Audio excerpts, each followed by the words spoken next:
Hello, thank you for joining our SVP Fast Pitch Volunteer Informational webinar.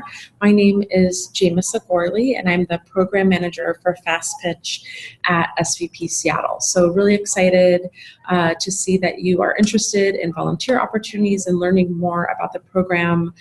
We are really based and driven by the hundreds of volunteers that come through the program over the last number of years that we've been here in Seattle. So please reach out with any questions.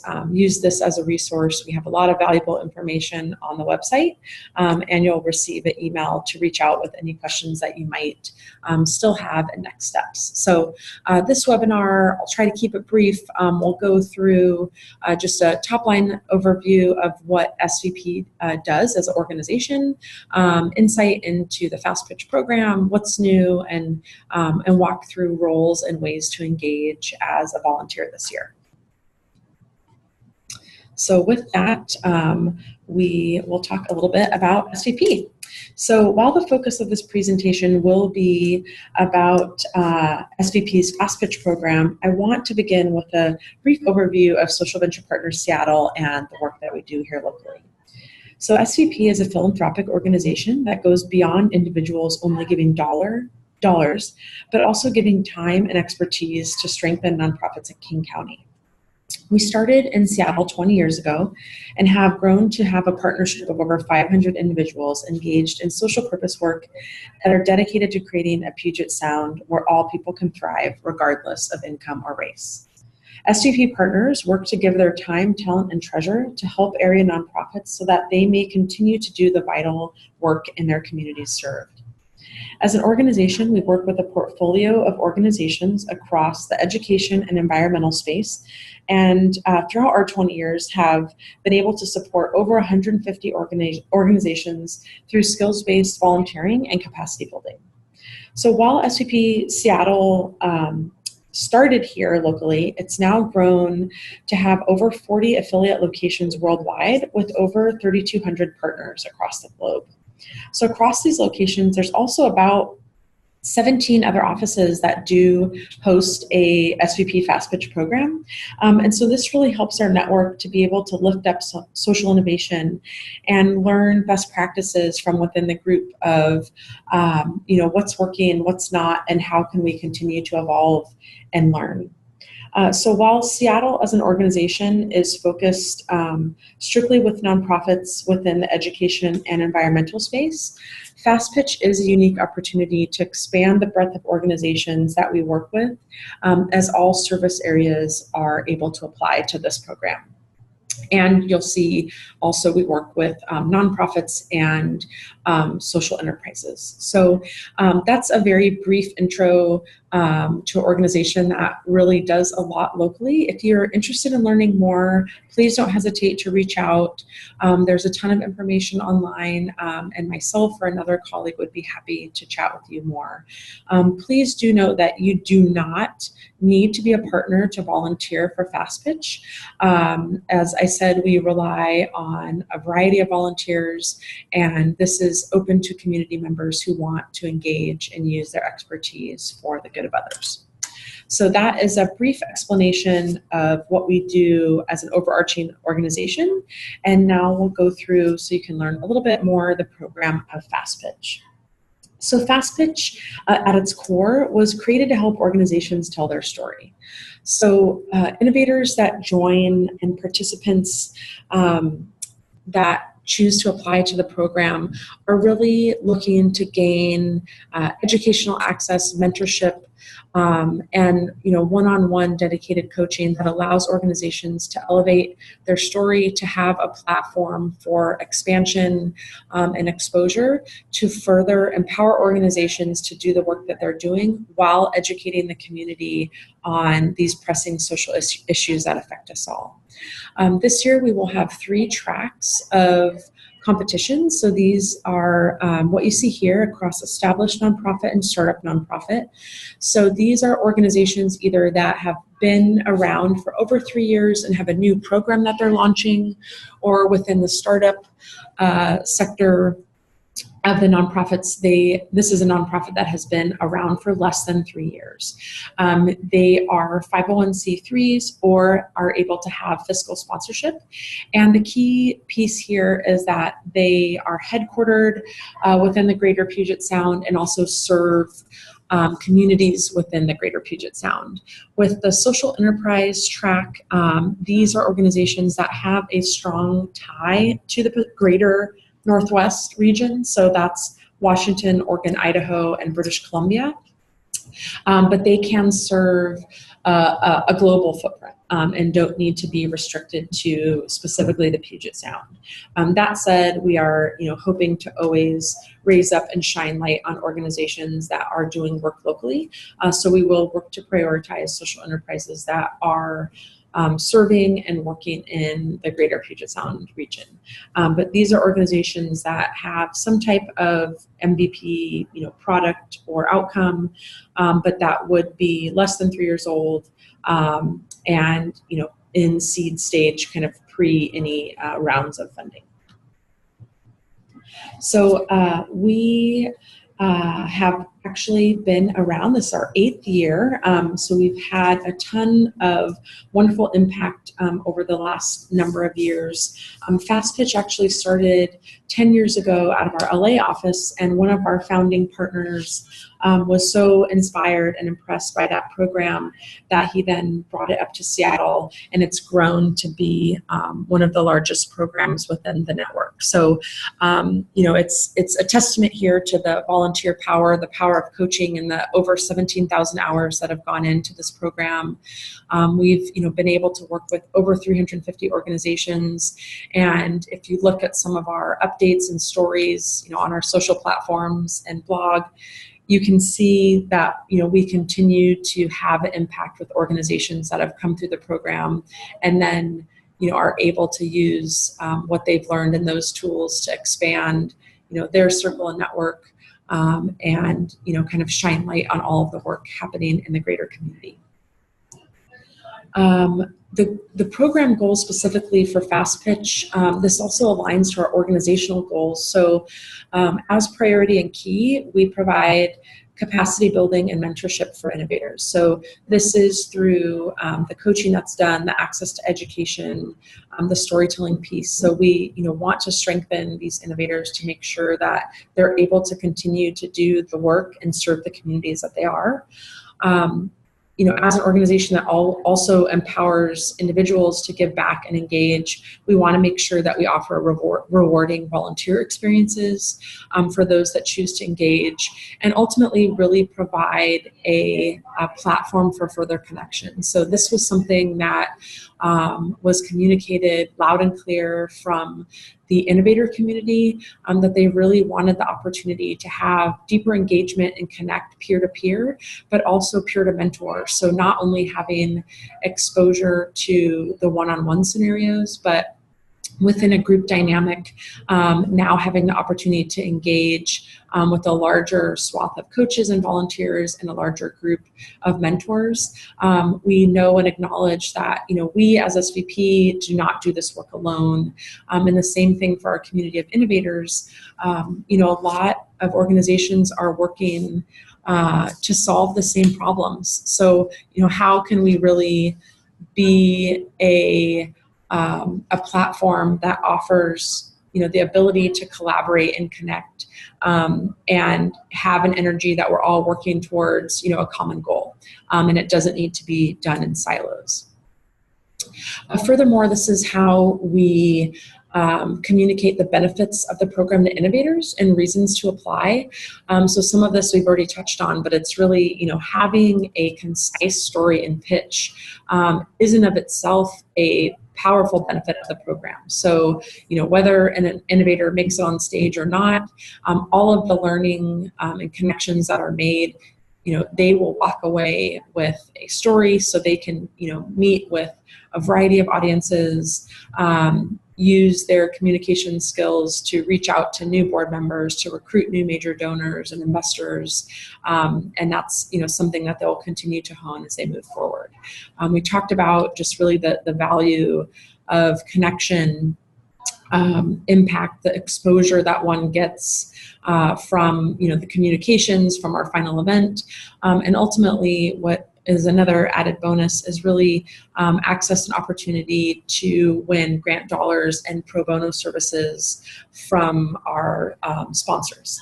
And really as a volunteer, what I hope that you take out of it is that this was a wonderful opportunity to really engage with the community doing the work and use your expertise for good to empower those to move forward and only exponentially grow impact locally. So, also what's highlighted here is that we hope that you too are able to connect with a larger community and network with peers and innovators. So we're really, looking forward to creating an engaged community of people that want to make a difference in our backyard. We talked a little bit about some moves and changes. So we are piloting a number of changes. So for those that are new to the program, this will kind of all be new to you. For volunteers and coaches that have been involved in past years, there's some things that are program enhancements and new piloting changes that we're implementing this year to really look at how we can evolve the program to make to only continue to improve outcomes and experiences for all of those involved. So all of these changes, it's important to note, were really a culmination of a lot of conversations and thoughtful evaluation that happened throughout the program, and conversations with members, volunteers, coaches, innovators, and community members that really had thoughtful feedback on what we're doing that is so impactful in the community and where we always have opportunities to learn and grow. So specifically with the Innovators, one thing that is new is that we have scaled back the number of organizations that will be accepted into the program. So in past years, we've had upwards of 50 to 56 innovators that would be accepted into the program each year. And we did have rounds of additional elimination with the quarterfinals, semifinals, finals. So this year, the idea is that up to 20 organizations will be accepted across those nonprofit and for-profit tracks that we just discussed. So within those 20, all 20 will then move forward through the program together. So we won't have an initial quarterfinals elimination round. We instead will accept the 20 organizations. All will go to the final event with up to 10 actually presenting on stage. So with that, we've also will not be moving forward with the student tracks. So you may have previously seen high school and university tracks separated out. So just thinking about the streamlining and sustainability of the program, we won't have those separate tracks. However, students are still welcome to apply within the applicable nonprofit and for-profit tracks. So students can still apply and they would just be evaluated within the greater pool of organizations and innovators. The other key piece is that we are adopting a cohort model or a group learning model. So previously, coaches and innovators were assigned and they found time in their own schedules, what worked for each team of when they would meet and collaborate on an individual basis. So, in speaking to organizations where we just talked about kind of enhancing our opportunity to provide platform for connection, we decided to move forward with a group model where we will still continue to have one-on-one time where coaches meet with teams, but we will also instill a group model where we will have various group practice sessions where all coaches and all innovators will meet as a group on various evenings within the program schedule. So this, allows innovators to see collectively, learn what other innovators are going through, what's the growth process, how are people struggling and growing and learning, and also as a coach, you've now opened up your ability to impact others. So you're not only able to coach and mentor one-on-one, but also provide feedback within the practice sessions to the full cohort of organizations that are wanting to learn and grow. Additionally, we also have updated the evaluation criteria. So you'll see some scale backs and some new additions. So one new addition you'll see is, as an organization, we're really moving to focus our work and have it be centered around race equity. So race equity means that this is the closing of the gaps so that race can no longer predict one's success. So this new pillar really allows us to look and support organizations that are led by leaders of color and or serving communities of color and marginalized communities. So this is focused on organizations doing the work to decrease disparities and show positive outcomes for the communities that they serve. For for-profits, we ultimately collapsed. Previously, it was 3 different categories, so now we've just streamlined the ask of the for-profits so that it's looking at overall business fitness and plans for scalability and revenue. What we're also really excited about is that we have an alumni extension, and so this is where we don't want the program to end, after our final event. We know that the innovators continue to need support and educational services and access to each other and peers and mentors. And so this is where we'll be launching the Lunch and Learn series for additional topical content, having quarterly mixers where innovators and coaches can continue to connect. And that also goes for volunteers that want to continue to engage. So you might not want to end your coaching experience after November. And so we will have opportunities for continued connection and making sure that we're leveraging your expertise moving forward. What's also new is that we will be moving our venue not only for the final event, but also the group sessions that I've just discussed. So should you coach and mentor, we will be at the Impact Hub in Pioneer Square. The SVP offices are also located in the Impact Hub. So this is where we will be hosting our group sessions on Monday evenings. And I'll go into a little bit later about specifically what that group session will look like, but it will be consistently in one location at Seattle's Impact Hub. And then our final showdown, which is our culminating event, will be hosted at UW's Kane Hall. So we invite everyone to join for the stage program, and then we will have a reception that celebrates all of the hard work being done through the innovators, and it's a fun night of inspiration, collaboration, and food, drink, and all of that good stuff. Okay, so next, this is just a top-line overview of the program timeline. So currently we are in application phase. So we have applications open online for innovators to apply through July 1st. If you know organizations that should apply, please encourage them. We also recorded a webinar for the application info session, so tons of resources available.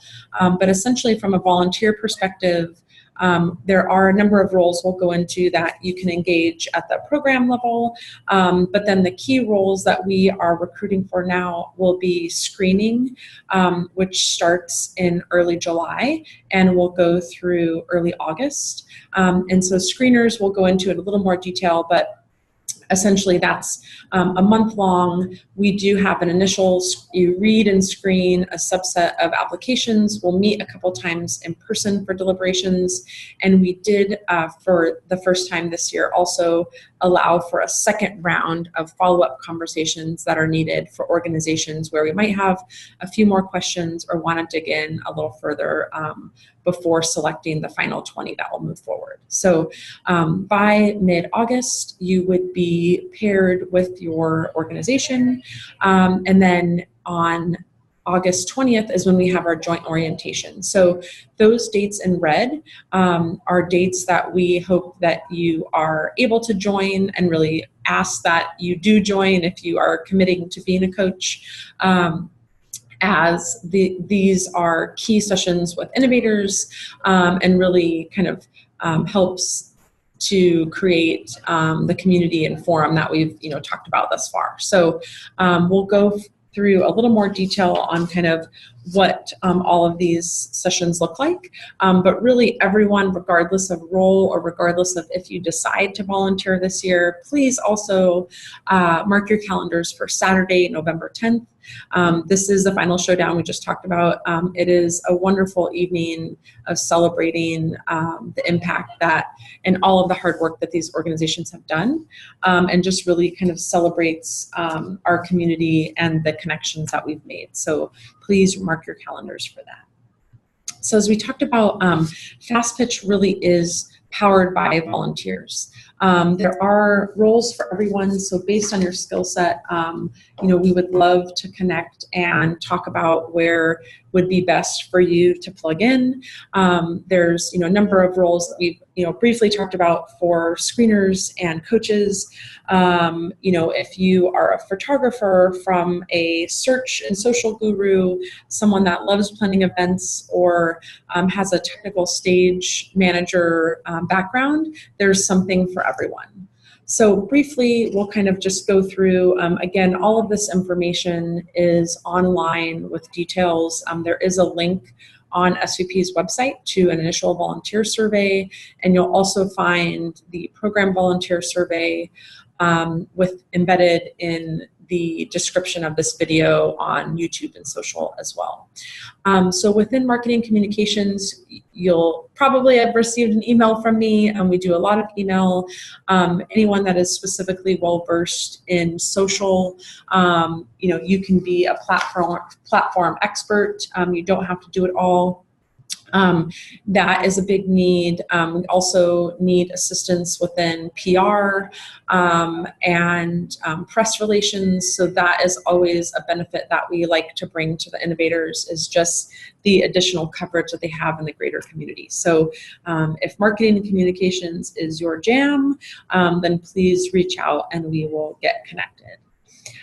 Creatively, this is also a benefit that we provide to innovators. So you'll see all of the wonderful photographs that we've had over the years, and that is all in thanks to pro bono photographer volunteers that come to all of our events and sessions. So this is also provided to innovators as a benefit, that they get access to the videos from the videographers that we cut every year at the final event. They also have editorial coverage. So as a storytelling program, we also need help with storytelling. So if you are a storyteller, if you're a writer, you have a journalistic background, we would love to connect with you as well. And again, there's a lot of these roles, even with graphic design, if there's something that you're not directly doing, there's also opportunity to just put you as a resource in contact with some of the innovators. So if you're willing to do consulting or a little bit of design work, we have opportunities to engage with the program, but also have you directly engage with some of our innovators that need support. With event planning, this really is focused on our final event. So please reach out if you have experience in stage production or event production, event management, and would like to get involved, and of course attend a really fun evening.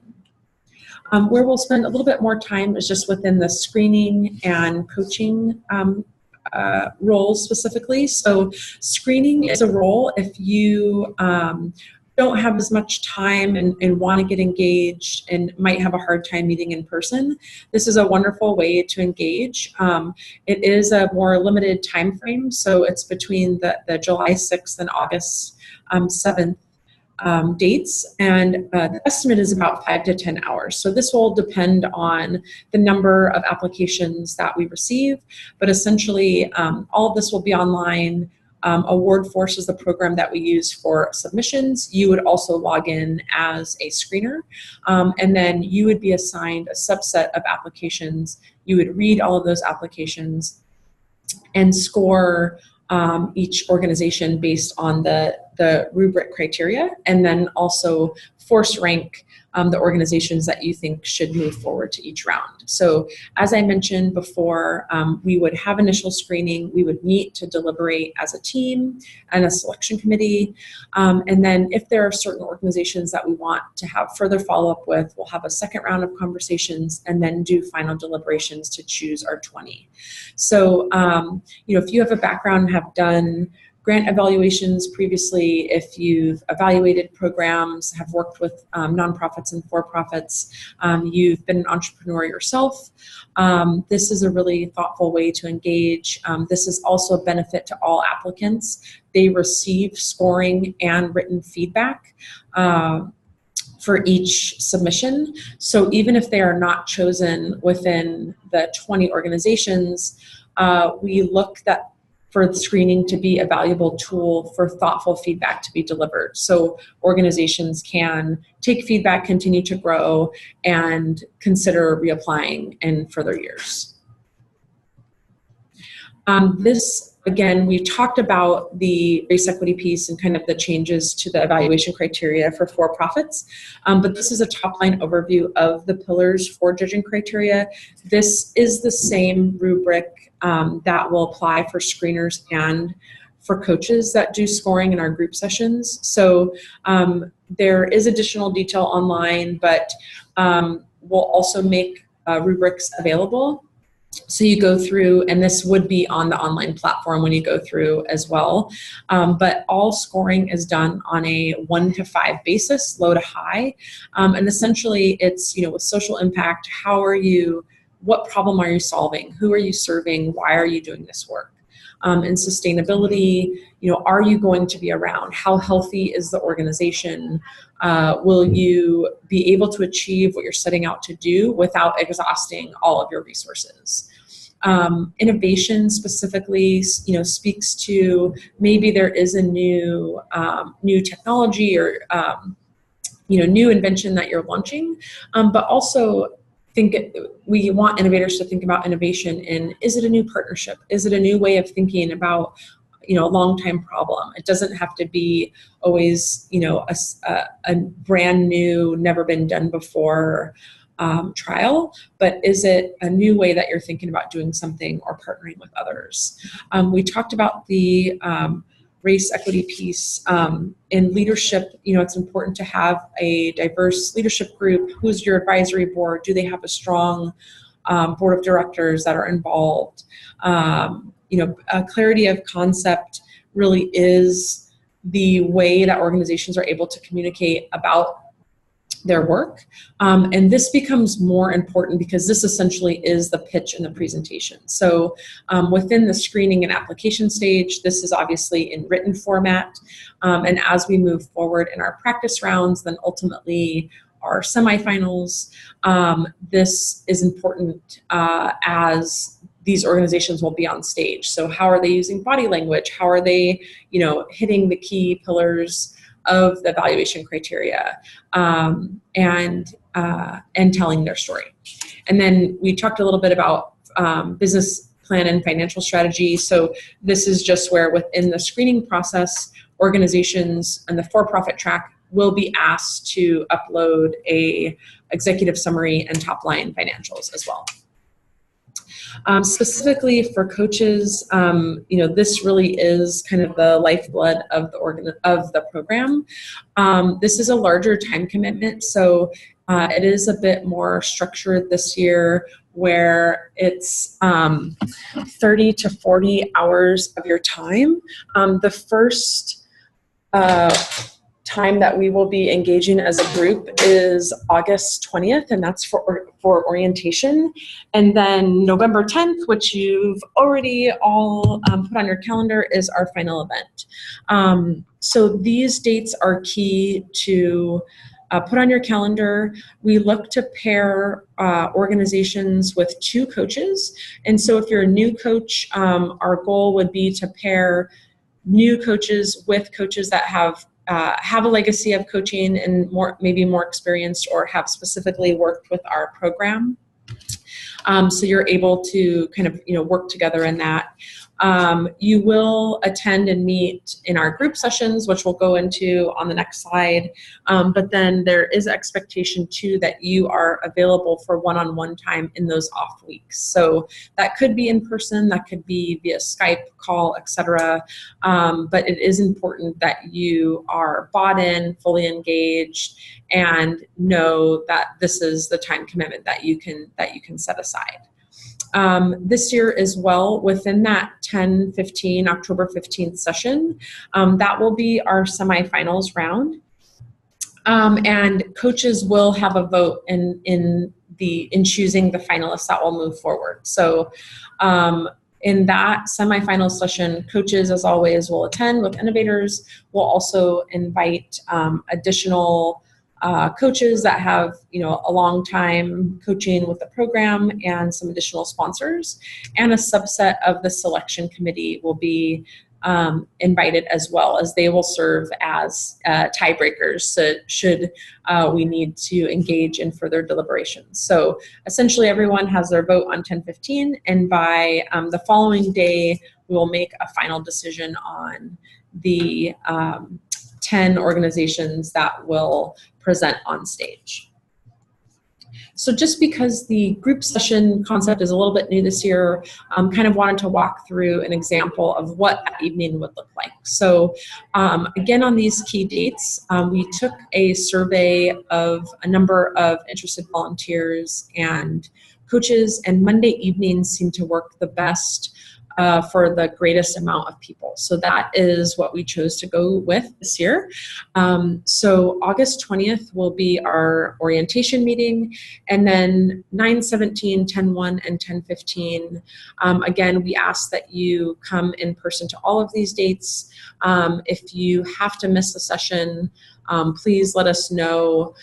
It just only helps the innovators and also with your vote to see kind of the continuity and the growth and expansion that each organization's been able to do each session. So we would come here to the hub in Pioneer Square Monday evenings. Sessions last from 4 to 8 p.m.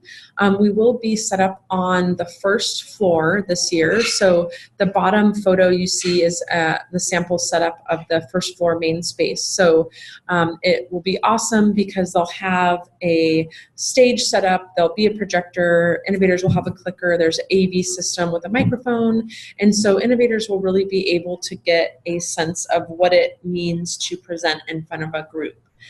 Each of those sessions will be videotaped so that later Innovators and their teams will be able to use those, and you can leverage that as material for your one-on-one session to provide additional feedback. And so essentially what happens is we'll kick off at 4, we'll have community announcements, ability for some time for connection, and then we'll have a learning curriculum for the first 45 minutes. So those will be kind of crowdsourced topical content that we're still working through as a curriculum team, and we're waiting on applications to come in to actually source from the Innovators themselves what are some of the topical areas that they want curriculum to focus on. So we'll have learning, and then we go into our practice sessions. And so this is where each innovator will come up, deliver their pitch, their 5 minutes, and then we have several minutes afterwards that's reserved for live feedback and Q&A from peers and innovators and all of the coaches that are in session. So you'd be able to ask clarifying questions, to give some feedback, and then with that, the full group also provides written feedback. So all of that written notes are then delivered to the innovator, again, that you're able to use as a coaching team. So these pitch clinics, if you have not attended, we got a lot of positive feedback that this really was kind of some of the most useful and fun dates that both coaches and innovators attended. And so we really wanted to try to find a way to incorporate that more often within this year's schedule. Overall, the coaching process, you will be introduced mid-August to your team. We'd ask that you make contact. Innovators are also, told to be proactive, and we'll go through their expectations. That's one reason why we want to do introductions and then have a joint orientation. So everyone's on the same page. Everyone knows what they give and get in this scenario and in this relationship. But really it's, meet early, talk often. So innovators, there might be a wide array of comfort levels using PowerPoint, for example, or some might have, decks that are and presentations that are more established than others. Some of the feedback within our coaches panel that we had in person was really about kind of building trust too. So, make sure those interactions are positive, that you're having conversation, you're asking questions, and you're able to provide feedback. So we do talk to innovators about, having a positive attitude, being open for constructive feedback. And I would just, also remind coaches that this can be a really vulnerable experience for some innovators, and that this could be the first time that they're pitching in front of other people or telling their story. That could be very personal. And so just, to think about and be mindful of kind of how you show up as a coach, how you deliver feedback and receive feedback, and just look to kind of build community and a relationship to empower that innovator to be successful. So ultimately, the goal is to get towards a 5-minute pitch. We know that probably the first try or the first 10 tries won't be there. So how do we kind of focus on the content and then start to drill down to get to that 5 minutes? So within the practice sessions, from orientation to the first practice session on 9/17, you'll want to meet and have some one-on-ones and kind of go through, and that's really kind of essentially a month to prepare for the first session to the group. We know that there might be some overage, so some innovators might go a little extra, and that's part of the learning process. We won't immediately cut everyone off on their first session. We'll give them the time and feedback, but then that will be a key learning of, you have to get it cut to the 5 minutes. And then, really it's about practice, practice, practice. How do innovators kind of hone those skills? We also work to make sure that you as coaches are supported. As I mentioned, you will go through orientation with your innovator. We'll have a storytelling and presentation workshop where we'll talk about fundamentals, slide building, what should be on the slide, how should you tell your story of self. We'll have a coach's manual, and then we also have a number of individuals and coaches that have coached in past years that are willing to be a support system and talk through, questions, feedback, et cetera, that you might have. We talked a little bit about expectations of innovators, and we went through kind of, how we hope as coaches that you show up. But, this is just for you to see of how we're communicating with innovators. They are really asked to also know the time commitment. We've had feedback from coaches in the past that, innovators have potentially been disengaged, or maybe there hasn't been a lot of accountability on the ask of the time commitment for them, to meet and put in the time and work.